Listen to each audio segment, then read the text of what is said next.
For 5,000 years, Native Americans trusted a root that promised survival. It outproduced corn, thrived through brutal winters, packed more potassium than bananas, and never needed to be replanted. Today, you are told this superfood is just a weed, unfit for even supermarket shelves. Why would the plant that built an empire vanish into obscurity? And how did the world forget its power? Long before the first European ships arrived, fields of towering sunflowers cast shadows across the eastern woodlands and prairies. For thousands of years, native communities from the Great Lakes to the Atlantic coast tended these plants, passing down knowledge from generation to generation.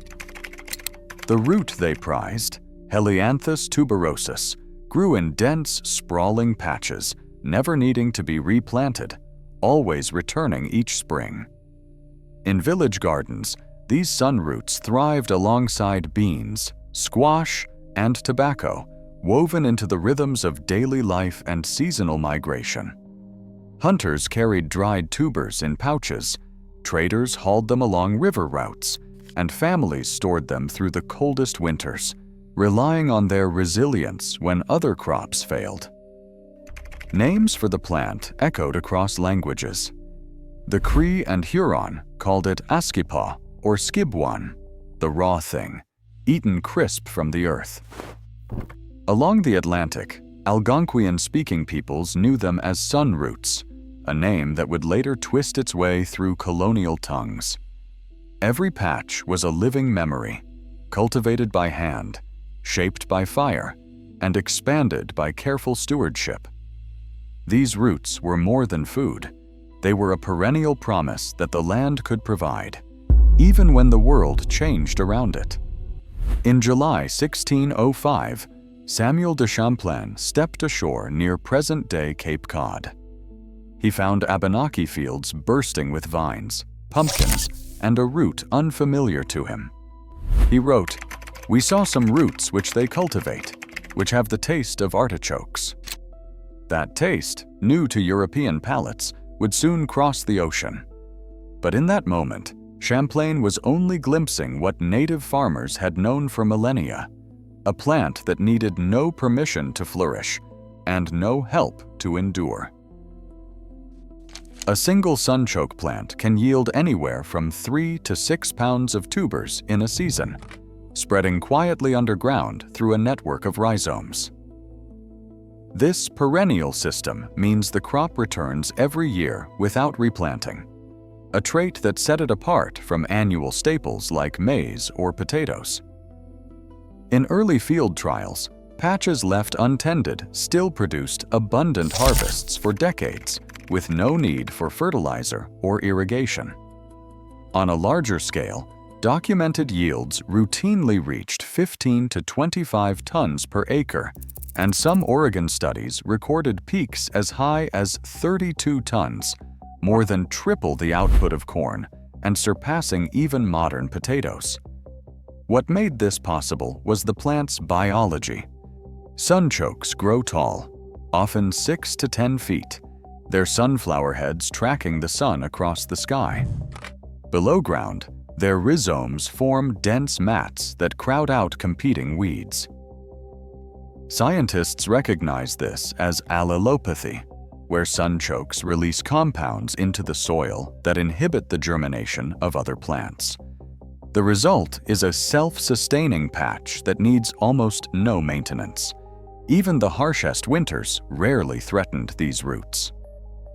Tubers left in frozen ground at -30 degrees Celsius would survive unscathed, ready to sprout again with the first warmth of spring. For indigenous farmers, this meant food security when other crops failed. For agronomists today, the numbers still surprise. A crop that thrives on poor soils yields more calories per acre than maize and shrugs off both drought and cold. The plant's refusal to follow the rules of annual agriculture, its independence, would later become its undoing. Lab analysis reveals a nutritional profile that challenges familiar assumptions. Sunchokes contain between 429 and 600 milligrams of potassium per 100 grams, outpacing bananas by a wide margin. 1 cup delivers about 643 milligrams, supporting heart health and muscle function. Iron content stands out as well, providing nearly a fifth of the daily value in a single serving, and almost 5 times more iron than potatoes. The energy stored underground is in the form of inulin, a prebiotic fiber that resists digestion in the small intestine. Unlike starch, inulin does not raise blood sugar levels. The glycemic index for sunchokes is 32, compared to 86 for potatoes. Nutrition scientists point to this as a breakthrough for people managing diabetes or anyone seeking steady energy. Sunchokes also supply 2.8 times more vitamin B1 than potatoes, supporting nerve and muscle health, along with copper and vitamin C for immune function and iron absorption. Modern research confirms that inulin feeds beneficial gut bacteria, reducing cholesterol and lowering the risk of colon cancer. The science is clear. This root is more than a relic. It is a powerhouse. Industrial agriculture demanded uniformity and obedience. Sunchokes offered neither. Their thin, knobby tubers tangled through soil, maturing at their own pace and refusing to fit the rigid schedules of machinery. When farmers tried to harvest them with standard potato equipment, nearly half the crop slipped through the gaps or shattered underground and were lost before they could ever reach a bin. This stubborn independence earned them a new label: weed. Crops that could not be controlled or taxed, that multiplied without permission, had no place in a system built on predictability and profit. The story did not end in the fields. In wartime France, sunchokes became a symbol of deprivation. Nazi occupation stripped the country of over 2 million tons of grain, 350,000 tons of meat, and hundreds of thousands of tons of potatoes each year. Potatoes vanished from markets, commandeered for German tables. What remained for French families were the roots once destined for livestock, topinambours. A grandmother recalled that topinambours were the only thing good during the war, and that she never cooked them again. Historian Patrick Rambourg summed up the feeling, saying they contributed to everything horrible about the occupation. The abundance that once fed millions became a daily reminder of hunger and loss, banished from kitchens for decades. In California's produce markets of the 1960s, sunchokes sat ignored, their knobby shapes and confusing name working against them.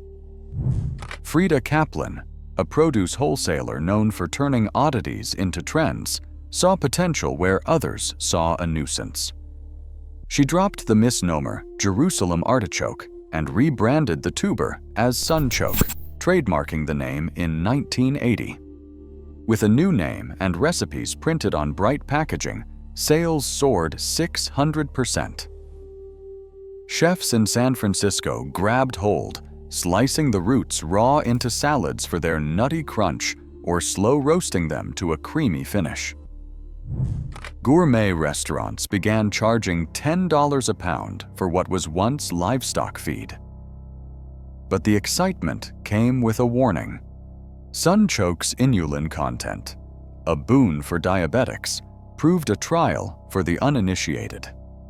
Eat too much too fast, and diners experienced a memorable side effect, a kitchen nickname that stuck: fartichoke. Even Julia Child wrote to ask if anyone could solve the gas problem. Gas was the common complaint. Meanwhile, gardeners discovered another quirk. Leave a sliver of tuber in the ground and the patch would regrow stronger than before, defying every attempt at control. For chefs, sunchokes were a revelation. For farmers and home cooks, they remained a wild card, delicious, unpredictable, and impossible to forget. The 1980s farm crisis brought a flood of promises. American energy farming systems swept through the Midwest, urging desperate farmers to bet on Sunchokes as the next miracle crop. The pitch was irresistible, with yields of 45 to 65 tons per acre, new markets for ethanol, and a guaranteed buyer for every harvest. Over 2,500 farmers in Minnesota and the Dakotas invested up to $30 million. But state extension agents reviewed the numbers and sounded the alarm. Research from Minnesota and Ohio State showed real yields closer to 15 tons per acre, not 65. The ethanol dream faded as the economics failed to add up. By December 1981, the Minnesota Attorney General launched a fraud investigation. The company collapsed, leaving debts and skepticism behind. Yet on real farms, Sunchokes quietly proved their worth. Harmony Valley Farm in Wisconsin harvested 39,000 pounds from just 2 acres for their CSA in 2023. Across the Atlantic, French growers now cultivate 250,000 hectares, with Canada adding another 13 million tons to the global total. Research confirms Sunchokes can produce between 1,500 and 11,000 liters of ethanol per hectare, comparable to corn or sugarcane. For anyone ready to try, the steps are simple.